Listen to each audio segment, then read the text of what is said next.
السلام علیکم ورحمۃ اللہ وبرکاتہ نحمدہ ونصلی علی رسولہ الکریم اما بعد فاعوذ باللہ السمیع العلیم من الشیطان الرجیم ربی اشرح لی صدری ویسر لی امری واحلل عقدۃ من لسانی یفقہوا قولی۔ آج کے سبق کا آغاز ہم سورۃ المائدہ کی آیت نمبر 56 سے کرتے ہیں۔ اعوذ باللہ من الشیطان الرجیم، بسم اللہ الرحمن الرحیم۔ وَمَن يَتَوَلَّ اللَّهُ، اور جو دوست رکھتے ہیں اللہ تعالیٰ کو، وَرَسُولَهُ، اور اس کے رسول کو، وَالَّذِينَ آمَنُوا، اور ان لوگوں کو جو ایمان لائے، فَإِنَّ، تو بے شک، حزب اللہ، اللہ کی جماعت، ہم الغالبون، وہی غالب ہیں۔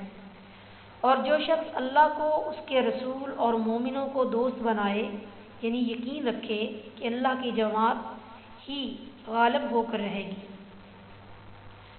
99% غلبہ جو ہے وہ صرف سچے مومنوں کو ہوگا، یعنی مسلمانوں کو یہ یقین رکھنا چاہیے کہ ان کی حقیقی خیر خواہ صرف مسلمان ہی ہو سکتے ہیں جو سچے مسلمان ہیں۔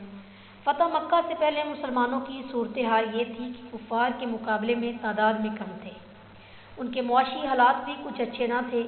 فتح خیبر میں اموال غنیمت میں بہت سے کھجوروں کے درخت مسلمانوں کے حصے میں آئے، تو یہ پہلا موقع تھا کہ مسلمانوں کو سیر ہو کر کھانے کو کھجوریں ملی، اور مہاجروں نے انصار کے وہ کھجوروں کے درخت واپس کیے جن میں وہ محنت کرتے تھے اور عویزانہ کے طور پر نصف پیداوار لیا کرتے تھے۔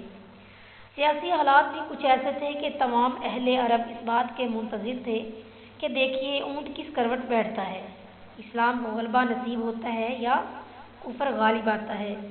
یہود، مشرکین، عیسائی اور دیگر قبائل عرب سب نے مل کر مسلمانوں کو سخت پریشان کر رکھا تھا۔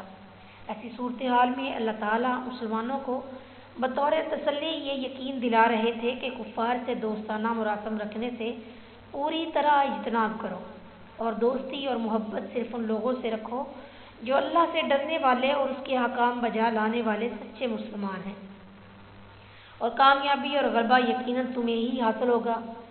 99% کافروں، منافقوں، اہل کتاب سب سے دوستی کی ممانعت ہے۔ اس آیت میں مکی بات کی تاکید اور تاکید مزید کی جا رہی ہے کہ اہل کتاب ہوں یا دوسرے کافر و مشرک ہوں، جو لوگ بھی اللہ کا، اللہ کے رسول کا یا اللہ کی آیات کا اور اللہ کے دین کی دوسری باتوں کا مذاق اڑاتے ہیں، ان میں سے کسی سے کبھی دوستی نہ گانٹو۔ ایسے لوگ کبھی تمہارے خیر خواہ نہیں ہو سکتے۔